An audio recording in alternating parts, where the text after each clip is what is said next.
Samantala, naibalik na po sa kanyang pamilya ang batang dinukot ng mga solvent boys sa Maynila. Hinala ng mga otoridad, sindikato ang nasa likod ng pagdukot sa bata. Narito ang report ni Bernadette Reyes.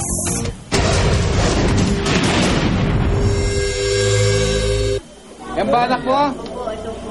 Halik at yakap ang sinalubong ng ginang na ito sa kanyang anak na si Barak, ang 6 na taong gulang na batang dinukot umano ng mga solvent boys sa Blumentritt, Maynila, habang nakikinood ng TV mahigit 1 linggo na ang nakararaan.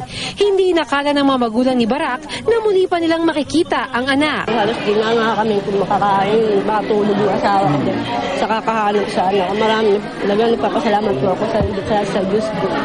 Saka dito po dito sa bahay Kalinga po. 10 araw nang namamalagi sa bahay Kalinga sa Antipolo si Barak matapos matagpuan ng mga tanod noong November 12. Sabi ng barangay na umiiyak siya, nakasakay sa jeep.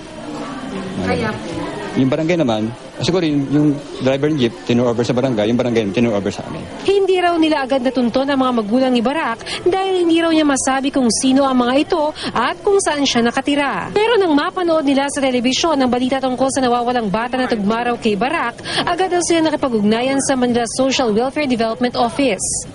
Bilang patunay sa pagkakakilanlan ng bata, iniharap pa ng mag-asawa sa mga otoridad ang kanyang birth certificate. We just don't release it sa protection because of trafficking din, no?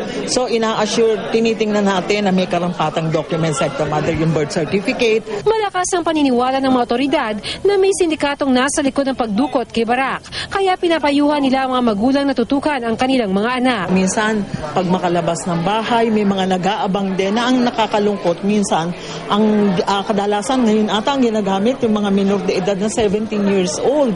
Kasi nga akala nila yung notion na pag mga bata hindi yan makukulong. Pagka high na sa solvent yan, tuturuan na magnakaw yan.